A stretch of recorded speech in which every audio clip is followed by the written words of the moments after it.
하나님의 말씀은 요한복음 1장 43절 51절 말씀으로 예수님을 만나면이라는 제목의 제자의 길, 전에 이제 제자도라고 하는 말로 많이 제자의 길을 가는 저희 성도들의 관련돼서 그 말씀 저와 여러분한테 듣도록 하겠습니다. 말씀을 보면 요한복음, 마태복음, 마가복음, 누가복음을 보면은 그러는데 이게 공관복음이라고 그러죠. 세 개의 복음서는. 요한복음에는 특이한 사람이 있어요.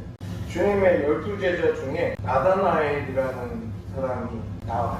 나타나엘이라는 게 원래 정확한데 원음에 가까운데 제자들의 이름 중에 나다나엘이라는 사람이 있나?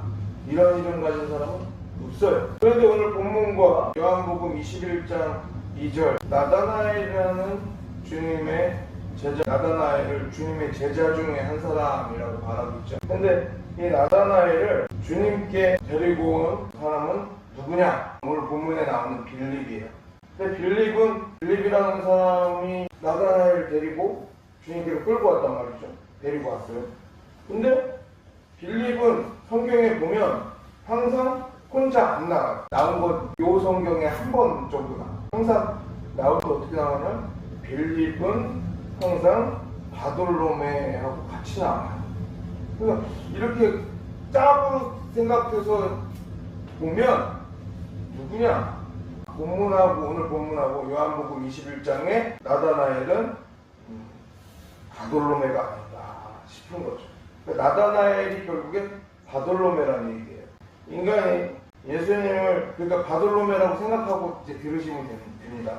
인간이 예수님을 그리스도, 그러니까 나의 주님으로 영접하고 주님의 제자가 되는 그 신비로운 역사를 볼 때 성령 하나님께서 이끌어 주시는 거죠. 그 마음을 내가 제자가 되겠어 하고 제자가 되는 게 아니라는 거예요.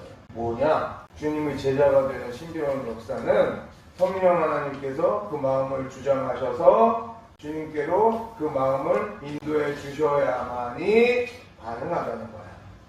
그리고 성령 하나님의 내적인 역사에 순종하는 인간의 적극적이면서도 헌신적인, 그리고 또 뭐예요? 열심히 있어야 한다는 거예요.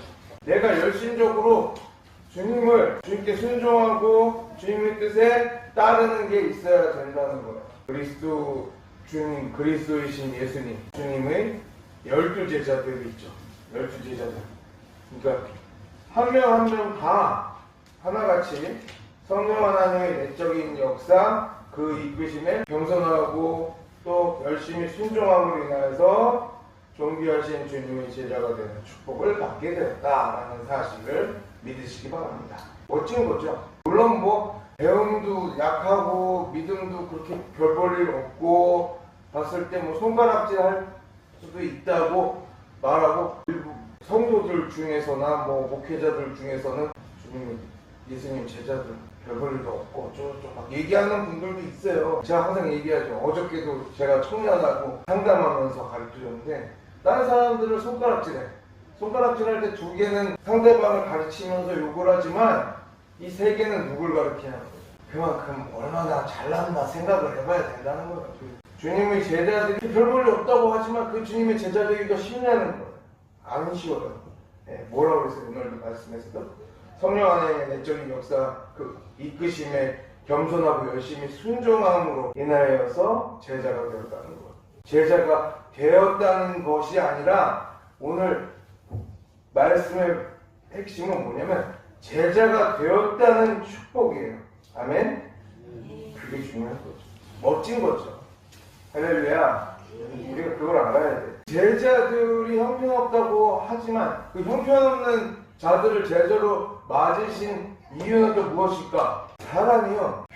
목사들도 그래. 오늘 아침에도 되게 제가 좀 황당한 소리를 들었어. 뭐냐 하면 저는 늘상 그랬어요. 저는 목사 되고요. 목사 받기 전에 전도사 때도 그렇고 목사가 돼서도 그렇고 늘상 그랬어. 지금도 그렇고.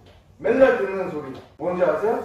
아유, 시골에 저 쓰러져가는 교회에 얼마나 실력도 없고 얼마나 하면 저런 데 들어가서 아유 부끄러운 줄 알아야지. 이런 소리 맨날 들었고요. 큰 교회, 대형 교회에 다니는 성도나 그런 데에 있는 목회자나 전도사들이 나보다 아래 아니야? 별거 아니잖아. 시골교회 목사. 좀 천한 것들 이런 소리도 들어봤어요. 근데요 오늘 아침에 기가 막힌 소리를 들었어요. 그런 얘기를 한번 들었다고요. 목사가 그리고 성도들이 교회에서 막 사람들이 빠져나갔다고 목사가 강대상에서 목매고 자살했대요. 애들도 있고 마누라도 있는데. 근데 거기에 그 어떤 목사라는 사람이 글을 뭐라고 썼는지 아세요? 하나님이 그들을 인도하시고 자살하면 지옥 가는 거예요. 왜 강대상에서 거짓말하고 글을 거짓말을 해요? 그래가지고 뭐 믿든 믿지 않든 그런 사람들한테 어우 글 잘 쓰시네 이런 소리 듣고 싶나? 왜 목사라는 이들이 거짓말하냐는 거예요. 자살하면요 자살도 스스로 죽일 살인한 거예요. 성경에 뭐라고 써있어요? 살인하면 지옥 갈 거. 천국 갈 수 없어요. 그러고 남은 자녀나 아내 다 버린 거잖아요. 가족들이. 근데 물론 뭐 저도 저희 아내하고 있을 때 주님이 뭐니 이렇게 말은 하지만 겁만 나서 못해요. 그리고 애들 보면 제가 그 얘기는 했어. 어제도 저희 장모님 계신데도 내가 죽고 싶어도 애들 보면 못 죽는다는 얘기를 했어요. 애기들 보면 아내랑 애들 보면. 그러니까 저희 장모님이 위로해 주시더라고요. 저 오늘 아침에 그걸 보고서 너무 어이가 없는 거야. 그럼 나는 진작에 죽어야 될 게 게다가 뭐예요 지금은? 수석받는 장애인 병신이에요. 그럼 우리 교인들이나 지방에 있는 목사들은 아유 병신 뒀다 뭐해 다 저 딴 데로 보내버리든지 잘라버리고서 멀쩡하고 설교 잘하는 목사 세우는 게 낫지. 그럴 수도 있잖아. 너무 기가 막혀가지고 목회자들이요 목사들이요 이거 혹시 목사들이 듣고 있으면 정신 차려야 되는 거예요. 목사가 직업이라고 생각이 되고 먹고 사는데 힘드는 거 자존심을 가지고 하는 거라고 생각을 하면 진작 직업 치우고 회사 나가고 대리운전하고 이게 나아요. 아예 처음에 개척을 하니 빈 교회에 들어가서 목회를 하니 이딴 소리 할 필요가 없어요. 그리고 사명이고 소명을 가졌으면 죽을 수가 있냐는 거죠. 못 죽어요. 그거 위로한 목사는 걔도 목사도 아닌 것 같은데 참 기가 막혀가지고 제가 아침에 너무 답답하더라고요. 그래서 짧게 썼어. 예배 드리기 전에 짧게 썼어. 뭐라고 썼냐면 제가 지금 한 말은 똑같이 처음에 목사를 이 목회를 할 때 목사가 직업이라고 생각되고 먹고 사는데 무슨 도움이 되니 안 되니 생각되고 병중 따지고 돈을 많이 버니 못 버는 거에 대해서 걱정이 되고 그러면 목회하지도 말고 개척한다는 소리 하지도 말고 그냥 회사 들어가. 그러고 자영업 해라. 차라리 그렇게 그냥 해라 썼어요. 제가 오늘 아침에. 왜 목회를 더럽게 만들죠? 왜 부끄럽게 만들죠? 별 희한한 잡소리를 다 들었던 바울 사도는요 자기가 자영업 하면서도 목회를 했고요. 왜 딴소리 듣기 싫어서 내가 벌어가지고 해야지 뭐 돈 다른데 받는 거로다가 인해서 이상한 소리 안 들으려고. 물론 저도 지금 이래저래 도움 받고 있으니까 저희 교회도. 근데 저희 교회 할 때 막 얘기들 하잖아요. 성도들이나 마을 이장님도 그렇고 마을 사람들도 그렇고 저한테 하는 소리 뭔지 알아요? 마을 사람들 나가지도 않는 조그만 교회 거기서 먹고 살기도 힘들고 버는 것도 없을 텐데 뭘 매년마다 무슨 떡을 뭐 하고 무슨 뭘 간식을 뭘 하고 뭐 성탄 때 반찬을 주고 목사님이나 잘 먹지요? 하고 지나가더라고. 저번에 그런 분이 두 분 계셨어요. 스님하고 어떤 남자 저한테 웃으면서 얘기하더라고. 본인이나 잘 먹고 잘 사세요. 잘 보이려고 그런 거 하지 말고. 참 답답한데 그렇게 사는 사람들하고 사고방식이 똑같으니까 그렇죠. 하나님이 먹여주시고 키워주시고 이끌어주신다는 생각을 안 하고 그냥 직업이니까 내가 잘나가지고 하는 직업이라고 생각을 하니까 목회가 어렵죠. 저 보면 제 얘기를 기준으로 해서 얘기를 하면 전에는 저기 마을 면장님 마을 그 면에 있었던 영월에 있었던 김삿간면이라는 데 제가 있었는데 거기 있었던 면장님이 면사무소에 복지계 일 같은 걸 줬어. 거기서 하라고. 근데 저는요 감사했죠. 열심히 일하고 뭐 그때부터도 11조도 잘 낼 수 있고 좋았는데 저는 그때가 더 어렵고요 더 힘들었어요. 그리고 늘 배고팠고. 근데 그 이후에 목사 안수를 받고, 그때는 전도사였고요. 목사 안수를 받고 사목교회라는 데를 다시금 재건축하고, 제가 일 안 했어요. 아무것도.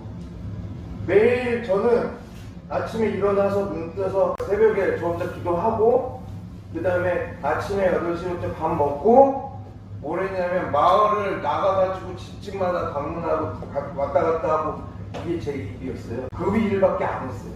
근데 하나님이 사람들을 까마귀를 비둘기를 통해서 채워주시더라고요. 믿지 않는 사람들이 봤을 때는 그게 뭘 한 거야 그럴 수도 있겠지만, 저는 저하고 그 이후로 결혼하고서도 지금까지도 저하고 저희 아내는 일을 안 해요. 근데 제가 지금 상황이 조금, 저희 가족이 제가 아프고 병이 들고 장애인이 되면서 집 구조가 좀 바뀌어서, 가정 상태가 좀 바뀌어서 저희 아내가 일을 해야 될 상황이 왔어요. 감출 게 아니니까 얘기를 드리는 거예요. 저는 항상 모든 사람들한테 떳떳하게 얘기하는 거예요. 근데 아직 그 일이 오지는 않았어요. 저는 거꾸로야. 외부 사람들이 뭐 저를 욕하건 말건 이거는 하나도 안 어렵거든요. 근데 예배 시간 같은 때 저렇게 뭐 철없죠. 3살짜리가 뭘 알겠어요. 아무것도 모르죠. 근데 자기 신앙이나 자기 뭐를 중심으로 생각을 해가지고 신앙을 하든지 믿음을 가지든지 목회를 하든지 하잖아요. 그럼 안 하는 일만 못하는 거예요. 신앙도 똑같아요. 내가 이걸 믿어서 무슨 복을 얻으니 많이, 뭐 이런 거 중심으로 생각, 물론 처음에 초심에는 그런 걸로 생각을 많이 하죠. 근데 믿음이 좋다는 자들이 그런 얘기를 한다? 문제가 많은 거죠. 오늘 제자의 길에서 무엇이 제자의 길인가? 내가 제자가, 주님의, 예수님의 제자가 됨으로써 어떻게 제자의 삶을 살 수 있을 것인가, 뭐 이런 것들을 생각을 해야 되는데, 저와 여러분들이 오늘 본문에서 빌립하고 바돌로메, 즉 바돌로메는 나다나엘이죠. 예수님을 만나가지고 제자가 되는 과정 통해서 어떻게 해요? 우리가 주님의 자녀로서 감당할 수 있는 것들, 주님을 따를 수 있는 것들이 있지만 또 다른 모습의 제자로서의 성화가 되고 영화가 되어가는 그 과정의 모습들에서 어떻게 제자로서 주님을 따를 수가 있을 것인지를 생각을 해보자는 거죠. 믿음도 똑같아요. 여러 가지를 많이 버리고 포기해야 돼요. 오늘 본문 43절부터 45절 제가 읽겠습니다. 이튿날 예수께서 갈릴리로 나가려 하시다가 빌립을 만나 이르시되 나를 따르라 하시니, 빌립은 안드레와 베드로와 한 동네 벳세다 사람이라. 빌립이 나다나엘을 찾아 이르되 모세가 율법에 기록하였고 여러 선지자가 기록한 그 일을 우리가 만났으니 요셉의 아들 나사렛 예수니라. 아멘. 빌립은요, 외적인 조건을 보통 사람들이 보잖아요. 그러니까 저도 그래. 오늘 아침에 말했었던 그 목사도 그랬겠죠. 동네 사람들이 무시했대잖아요. 마을 사람들이 무시. 저는 마을 사람들한테 무시를 언제나 당했어요. 목사 안수 받고 영월이라는 곳에 김삿갓면에 저 모운동이라는 한 뭐 800m, 700m 되는 산골에 있다가 낮은 데로 내려왔어. 사목리라는 데. 그래서 사목교회에 담임으로 갔는데 높은 데 있다가 또 내려오니까 공기가 다른 거야. 게다가 또 그때 목사 안수도 받았고, 전도사였다가 목사 안수 받고, 기분이 얼마나 좋아요. 게다가 또 목사 됐다고 주변에 있는 선배 목사님들이 정장도 사주고 벨트도 사주고 안경도 제천에 데려가가지고 안경도 맞춰주고 그래가지고 기분 좋았지 뭐. 엎드려서 이렇게 있으면서 마을에 인사를 딱 갔는데 쭉 마을 돌다가 싸대기도 맞고 침도 여기 맞아가지고 침도 맞아가지고 시골분들이 그렇지 교회 싫어하고 목사하고 싫어하지. 혼자 위로하면서 괜찮아, 주님이 인도하셨으니까 뭐 이런 마음으로 있다가 교회 뒤쪽에 있는 이렇게 언덕백이 약간 올라가는 집, 거기를 갔더니 아주머니가 계시네. 그래서 안녕하시냐고. 목사님이 뭔데요? 어르신들은 그러니까 그러니까 인사드리려고 여기 새로 와서 인사드리려고 왔으니까 잠깐만 기다리래. 난 잠깐만 기다려서 물이라도 한 잔 주시든지 커피라도 한 잔 주시려나 보다 생각을 했죠. 뭐 미숫가루만 이런 거 주시잖아. 여름 3월이었나 보다. 따뜻했던 걸로 제 기억은 있어도 기다렸죠. 이렇게 바가지 같은데 뭘 이렇게 들고 오셔. 바켓스가 가깝겠다. 이렇게 좀 약간 좀 긴데 뭘 저렇게 많이 갖고 오시나. 아유 괜찮아요 그랬더니 제 멱살 어깨 딱 잡더니 에라 이 새끼야. 그래서 여자요 뭐게요? 무슨 찍고 잔뜩 뒤집었었습니다. 에이 저런 우리 부처님이 어쩌고 저쩌고 하면서 욕을 하시더라고. 그냥 뭐 마음을 못 돌죠. 엉망진창이 됐으니 교회로 가가지고 다 갈아입고 샤워하는데 눈물이 떨어지더라고. 그게 처음이었어 목사가. 근데 절망했죠. 야 내가 그렇게 잘 할 수 있을까? 하나님 하지 마시라는 뜻인가? 근데 저녁에 기도를 하는데 음성까지는 아니고 느낌이 왔어요. 그냥 머릿속에 느낌이 오는데 저는 좀 다 내려놓고 마을 사람들하고 똑같이 해라. 네가 무슨 거기서 무슨 5월감을 자랑하고 다 하냐. 그때 이제 농사 시즌인데 그때 지금처럼 이러지 않았어요. 건강했어요. 되게 건강하고 열혈적이고 정자 같은 거 다 벗어버리고 다 버렸어요. 주일날 예배 때만 입장 슈리닝으로 티셔츠랑 입고 밀짚 모자 쓰고 그냥 마을의 아저씨들 막 일하는 데 가가지고 같이 껴가지고 일 도와드리고 뭐 하고 그러기 시작했죠. 그러면서 마을 사람들이 그랬죠. 아 여기 온 목사인데 목회하러 온 게 아니고 여기 마을에 살려고 왔습니다. 제가 마을에 얘기했던 거예요. 네, 그러고서 자랑은 아닙니다. 그때 마을 총회 때 영월에 처음에 참여했을 때는 막 손가락질하고 욕하고 에라이 재수없다는 별소리 다 들었었어요. 총각, 노총각 취급받고 1년 있으니까요. 건물을 짓기 시작하니까요. 교회 건물을 짓기 시작하고 그 다음에 계속 마을 일을 했어요. 지면서도 페이스북 통해가지고 뭐 옥수수도 마을 옥수수도 팔고 뭐 별거를 다 했어요. 하려고 하고 일도 나가고 마을총회 지금도 있어요. 제가 보여달라고 보여드릴 수 있어요. 마을총회에서 감사패 같은 거 주시더라고요.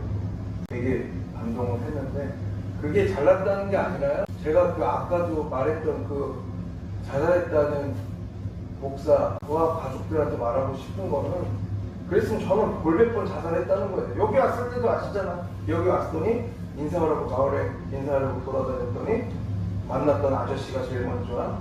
전에 목회하던 그 쓰레기 같은 개새끼는 갔어? 저한테 그러더라고. 너는 어디서 온 새끼야? 가끔 총회 때도 이번에도 얼굴 봤는데 아이고 목사님 안녕하세요. 저 보고 민망해 하세요. 제일 처음에 그러셨었습니다. 술 좀 취해서. 그랬던 때가 여기잖아요. 근데 지금은 어떻습니까? 교회에 대해서 다르게 생각들을 하고 계시잖아요. 물론 여전히 몇몇 분들은 저 쓰러져가는 교회도 없는데 목사가 잘난 척 하려고서 마을에 뭘 하네. 주제도 모르는 새끼가 이런 얘기를 하죠. 여자 스님이 그 얘기 하는 걸 제가 봤어요. 가만히 있었어요. 밖에서 그 얘기를 하시더라고요. 그 나눠주는 게 목만 딱 했던 겁니다. 목만 딱 해주는 나가.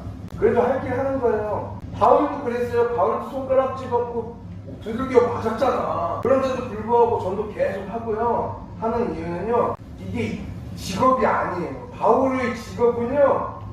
텐트 꺼내고 텐트 만들어주고 꺼내고 수리해주는 게 직업이지 목회가 직업이 아니에요. 너 직업이 뭐니? 목사 아니라니까. 목사는 하나님의 일이에요. 신앙은 하나님이 인도하신 거예요. 이걸 헷갈리잖아. 직업이 아니라니까 신목사는 직업 없어요. 무직이에요. 전에 뭘 해볼까 했는데 직업이 없어. 누가 물어보면 난 직업 없으니까 무직이라고 해요. 목사님이시잖아요. 목사는 직업이 아니죠 라고 얘기해요. 목사는 직업이 아니니까. 목사는 직업이 아닙니다. 목사는 사람들한테 물어보셔서 직업이 뭐예요? 그러면 아유 직업이 목사죠 이렇게 얘기하는 새끼들은 다 목사 아니에요. 목사장들이고 목사를 직으로 생각하니까 조금만 어려워지면 안 하고 딴소리 하고 그러죠. 이중직? 이중직이란 말 따지면 쓰레기 같은 말이고 거짓말이고 먹고 사는 거 중점으로 생각하는 거죠. 그냥 하나님한테 다 맡기면요 하나님이 먹이세요. 저희 굶어 본 적 없다 그랬잖아요. 무슨 뭐 거지 같은 생각이 누가 도와주지 않을까 하는 거지 같은 생각이 아니라니까. 난 도와주면은 부담스러워요. 오히려 누가 도와준다고 해요. 근데 하나님의 뜻이 있으면요 하나님이 인도하시면요 그건 구걸이 아니에요. 그리고 그런 얘기 할 필요 없잖아. 가만히 있는데 누가 와서 도와주신대. 감사합니다 해야죠. 내가 한 푼 줍쇼 한 푼 줍쇼 한 것도 아니잖아요. 하나님이 인도하시고 사람의 마음에 감동을 주셔서 도우시는 거예요. 김인덕 권사님도 방금 얘기하시죠. 어우 누가 와가지고 교육 좀 지워줬으면 좋겠네. 물론 그렇게까지 하면 좋죠. 저 영월에 있을 때도 누가 지워주신 거거든요. 권사님들, 장로님들이 마음의 감동을 느꼈죠. 우리가 기도를 더 열심히 해야 돼요. 아멘? 마음의 감동을 누가 이렇게 해서 하나님의 뜻으로 지을 수 있게. 여하튼 병신이가 무언가 안에 살아있잖아요. 그리고 말씀도 전할 수 있고. 그게 중요하다는 거죠. 외적인 조건, 그러니까 이 얘기 하려고 제가 지금까지 좀 길게 한 거예요. 조금 길어지는데 빌립이요. 외적인 것 있죠. 외향적인 것. 신목사도 보면은 그냥 볼품 없고 그렇게 못생긴 데다가 머리숱도 없고 어떻게 저렇게 생긴 인간입니다 하잖아. 근데 빌립이 외적인 조건, 겉보기, 그냥 겉멋 이것만 중요한 거 편견을 벗었어요. 그럼으로써 진정하게 주님이 제자가 되었다는 사실을 우리가 알아야 된다는 거죠. 본문 28절에 의하면 빌립은 요단 저 건너편의 베다니에서 주님이 사역을 마치시고서는요 고향 갈릴리로 돌아오신 예수님께서 직접적으로 불렀어. 거기에 응답해서 제자가 된 거예요. 이리 와. 그래서 네 갈게요 해가지고 가가지고 제자가 되었다니까요. 예수님이 성경이 계속 예수 하니까 예수가 그냥 뭐 나이를 따져서도 30대밖에 안 되고 그러니까 나보다 어리지 아유 예수 걔가 막 이렇게 생각하면 믿음이 없어져요. 그리스도이신 제가 항상 뭐 말할 때 앞에 메시아이신 그리스도이신 이거 늘 붙이는 이유가 뭐예요? 구세주라는 거예요. 주님이라는 거예요. 아멘? 네, 주님이신 예수님이에요. 근데 그냥 일반적이고만 보면 가난한 목수의 아들이에요. 요셉의 아들이었죠. 그냥 육적인 것만 보면 그렇다고 뭐 교육을 받았나? 교육을 받았겠어요? 이렇게 목수의 아들이니까 목수하는 거 그런 것만 배웠겠죠. 기본적인 교육도 별로 제대로 못 받았어. 그리고 시골에 무명해. 이름도 없는 자였어. 근데 그가 메시아라는 소문이 돌고 그런 얘기가 돌기 시작해.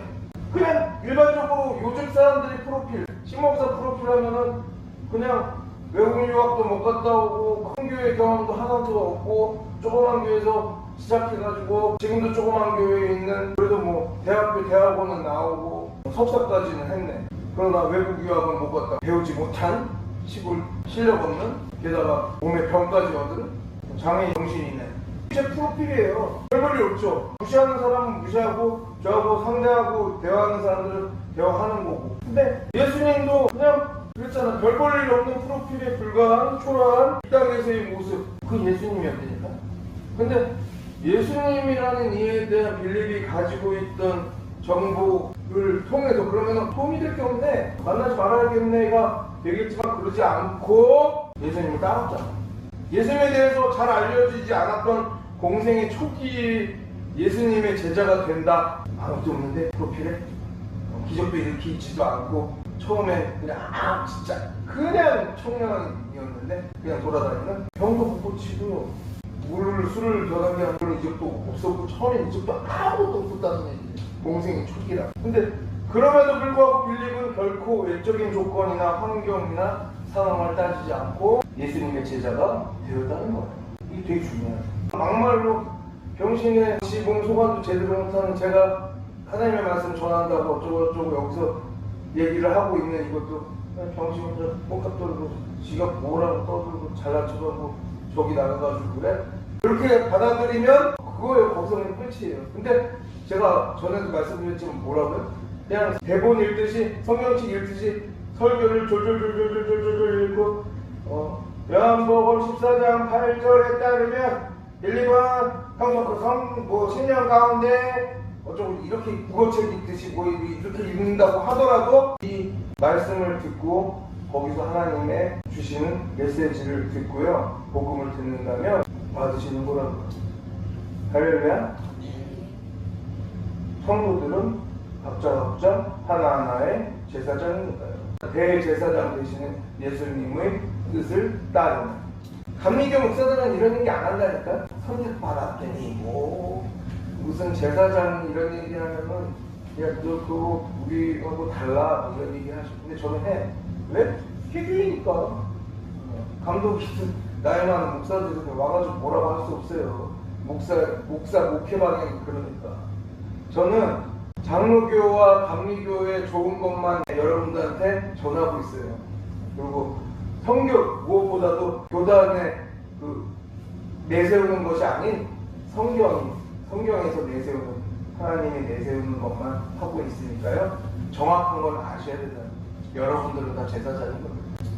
그러니까 제가 얘기 드리잖아요. 다른 사람 머리에 대고 안수하고 이러면 이단이야. 근데 그게 아니고 등이나 몸에 대고 간절히 기도하는 것. 특히 부부는요, 서로 간에 손을 잡거나 혹은 저희 아내도 가끔 하고 저도 가끔 해요. 뭐냐면 서로 어깨나 목이나 저는 이제 목사기도 하니까 안수하면서 기도해 주는데 그런 거예요. 사랑하는 내 혈육, 가족, 무슨 뭐 부부 사이에 기도를 해주는 거죠. 이게 중요한 거죠. 여하튼 빌립에게 중요한 건 무엇이냐? 메시아이신 예수님의 가정 환경이나 세상적 교육의 수준 이런 게 아니라 하나님의 뜻과 참 진리의 말씀을 분명하게 전하고 계시하는 분이라는 것. 그런 분이 메시아 그리스도이신 주님의 권세와 능력에 있었다는 것이. 그렇게 그리스도이신 예수님을 만나서 부르심을 받는 순간에 나를 따르라 하는 하나님의 권위와 위엄에 찬 예수님의 음성을 듣고서는 바로 주님의 제자가 될 수 있었다는 거죠. 본문 46절로 50절 읽어주세요. 나다나엘이 이르되 나사렛에서 무슨 선한 것이 날 수 있느냐. 빌립이 이르되 와서 보라 하니라. 예수께서 나다나엘이 자기에게 오는 것을 보시고 그를 가르쳐 이르시되 보라 이는 참으로 이스라엘 사람이라. 그 속에 간사한 것이 없도다. 나다나엘이 이르되 어떻게 나를 아시나이까. 예수께서 대답하여 이르시되 빌립이 너를 부르기 전에 네가 무화과 나무 아래에 있을 때에 보았노라. 나다나엘이 대답하되 랍비여 당신은 하나님의 아들이시오 당신은 이스라엘의 임금이로소이다. 예수께서 대답하여 이르시되 내가 너를 무화과 나무 아래에서 보았다 하고 믿느냐. 이보다 더 큰 일을 보리라. 그러니까 바돌로메 나다나엘이라고 그러죠. 이 양반은 또 반대야. 거꾸로 공부를 많이 했어. 이성적인 지식의 궤나 틀 그걸 갖고 있던 걸 또 거꾸로 다 벗어버린 거죠. 그래서 주님의 제자가 될 수 있었어요. 갈릴리 사람들은요, 당시 유대의 그 사회에서 가장 지식이 없고 교양 없고 이방인과 스스럼 없이 교제하는 그런 천박한 사람들이라고 여겨졌어요. 게다가 그 갈릴리 사람으로부터 손가락질을 받았다고 했잖아요. 세상 사람들이 이거 아유 저 단계 무슨 뭐 이런 거 같은 그렇게 손가락질을 받던 나사렛의 출신이라고 하면 더할 나위 없이 천하다고 여겼다는 거예요. 나다나엘로서는 메시아 그리스도가 갈릴리 나사렛에서 나타났다라는 소문을 듣고서 뭐라고 얘기했다고요? 대뜸 하는 말이 나사렛에서 무슨 선한 것이 날 수 있느냐. 오늘 본문에 있는 말씀, 아까 저희 아내가 읽었던 말씀처럼 이런 나다나엘에게 친구인 빌립이 뭐라고 그랬게요? 할 수 있는 말이라고 보자 와서 보라 라고 얘기가 되겠죠. 친구 사이니까 그러지 않았겠어요? 앞에서도 빌립에 대해서 말했지만 나다나엘 역시 사람이 진실되고 메시아의 오심을 기다리던 신실한 사람이었어요. 믿음이 있던 사람이에요.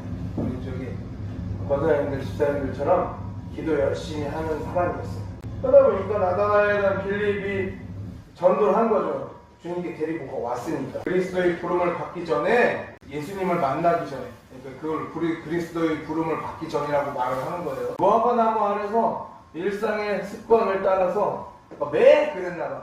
매일 기도에 힘썼던 사람이죠. 주님으로부터 간섭이 없는 참되고 진실한 이스라엘 사람이라고 칭찬받았죠. 다만 바돌로메 나다나엘에게 흠이 있다면 처음에 뭐라고요? 그러니까 이성적으로 봤잖아요. 이성적으로 지식으로만 알았던 거잖아요.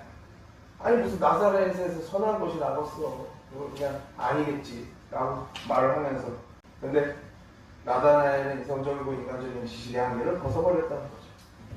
담대하게 주님 앞으로 나와서 영접하는 순간에 주님의 제자가 되는 축복을 받게 되는 겁니다. 예수님께서는요 주님의 부르심에 순종하면서 주님께 나온 빌립이나 바돌로메 즉 나다나엘에게 본문 51절에 마지막 말씀 하십니다. 너희가가 앞에 생략됐죠. 너희가 하늘이 열리고 하나님의 사자들이 인자 위에 오르락내리락 하는 것을 보리라 라는 축복을 하셨다는 거예요. 그 축복을 주셨어요. 아멘. 이 축복의 말씀은 창세기 28장 10절로 19절에 야곱이 꿈에서 보는 환상, 천사들이 오르락내리락 하는 것을 보잖아요. 그 환상 뭐예요? 베델에 대한 것을 염두에 두고 하신 말씀으로서 그리스도께서 하나님과 지상의 인간의 중보자로서, 예수님의, 제가 어저께도 청년한테 설명할 때 이거 했어. 자매, 네가 하나님과 너와의 사이에 주님이 십자가가 주님을 통하지 않고서는, 길이요 진리요 생명 되신 주님을 통하지 않고서는 하나님을 만날 수 있냐? 만날 수 있다. 아멘? 그렇잖아요. 주님을 통해야 된다. 그러니까 다 버려야 돼. 인간의 모든 외적인 조건 다 버려야 되죠. 편견을 버려야 되죠. 하늘의 하나님, 그리스도께서 하늘의 하나님과 지상의 인간의 중보자로서 구원의 상급을 이루실 것, 그걸 나타낸 환상이, 말씀이 오늘 지금의 그 말씀이라는 거죠. 하늘이 열리고 하나님의 사자들이 인자 위에 오르락내리락 하는 것을 보리라. 아멘. 51절의 말씀. 이게 되게 중요하다는 거예요. 주님의 구원의 역사를 나다나엘은 여기 이성과 지식의 한계를 다 벗어버리고 제자가 되어서 주님의 구원의 역사를 직접 보고 참여하는 축복을 누렸잖아요. 니들이 가서 직접 가가지고 복음을 전하는 것도 경험할 수 있었고, 고린도서 3장 1절로 5절의 말씀처럼 위의 것 하나님 것만 생각하고 땅의 것 인간의 것을 생각하지 마시기를 바랍니다. 믿음에 있어서 인간의 것, 보이는 것, 거기에 열중을 하시잖아요. 그러면 믿음이 밑에 사상인박처럼 모래 위에 얹은 집처럼 흔들려. 땅 위에 굳건하게 공고리 치고 져야 건축이 튼튼하잖아요. 우리 교회도 약한 이유가 뭐예요? 모래 위에 져서 그래. 죽을 수밖에 없던 우리가 주님을 영접하고 하나님의 자녀가 되어서 구원을 약속받았음을 믿으시기 바랍니다. 믿으시죠? 주님의 십자가에서 죽으신 같이 우리도 죽었다는 사실, 그리고 주님이 다시 우리에게 돌아오실 때에 비로소 주님과 함께 영광 중에 나타나실 것임을 믿고 온전히 예수님을 만나서 주님을 순종하면서 그리고 따르고 교회의 머리 되신 예수님께 영광 돌리면서 승리하시는 저와 여러분들 되시기를, 그러므로 또 한 주간 승리하시기를 예수님의 이름으로 축원합니다. 축원합니다. 축원합니다. 기도하시겠습니다.